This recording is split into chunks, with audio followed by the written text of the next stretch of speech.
If Pesach is the holiday of freedom, why is it so stressful? So we know Pesach is supposed to be the time of when we're celebrating our freedom. Zman Cheroseinu. So why is it that this is specifically the time of the year that's the most stressful, the most restricting, the limitations on what we can eat, etc., all the work that has to be put into it? So let us explain what freedom really means. Freedom does not mean, as we may have today with our modern definition, a sense of lawlessness, a sense of lack of structure. Being free does not mean doing what you want when you want. Rather, let's define freedom as true identity and true independence. When a person wants to be able to feel free, that means that they're free of who they really are and be able to identify and be able to nurture that inner true identity of themselves. And that gives them independence because that allows the person to be able to stand proud, stand independent of everybody else and everything else that goes on around them. In the celebration of Pesach, we are precisely trying to experience this notion of independence and identity. While the Jews were in Egypt, they experienced the complete opposite, no identity. As we know, slavery creates a complete destruction of the individual's identity. They identify themselves, the slaves identify themselves as just that, as slaves, and having no independence whatsoever.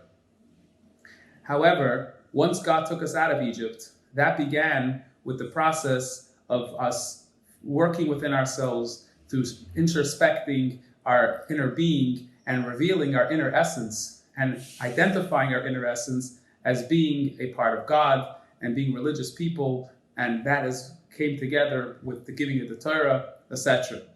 So in fact, on Pesach, we're actually experiencing true freedom because we're actually celebrating the point of where we were able to begin to develop our own identity.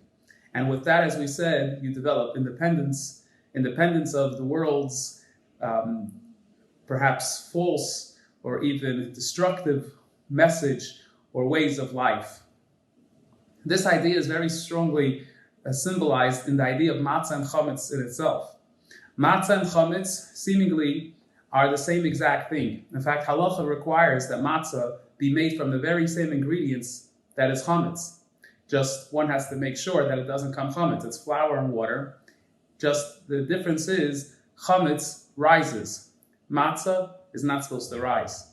This signifies the difference between a true identity and an inflated, diluted identity. We could have an identity that has been created for us by our environment, by the world around us. It's an identity which we give ourselves comfort and strength and be able to live our life within our society. But that's an inflated, that's a diluted, that's a wrong identity. That's the idea of chametz. Versus true identity is an identity developed from the essence, from who you really are. And us as Jews, who we really are a part of God, and therefore we need to express that Jewishness and that uniqueness of our relationship with God. And that's what we're trying to create in our restrictiveness of Pesach. Because through restriction, which as we understand, through development of our inner self, there's a necessity to restrict. Just like matzah is restricted in its time, it doesn't allow itself to rise. You give something enough time, it expands too much beyond what it's supposed to be. And the idea is you create restriction, you create a focus, you create a mindset to be able to get deep inside to reveal that essence of who you are. And that is the message of Pesach, and that's the experience of Pesach, and that's precisely why we actually have, in a sense, physically, the more stressful time, but really spiritually, it's the time where we're searching deep within ourselves, like the Bikas Chametz, to reach out and find that true identity, that true independence, that true freedom.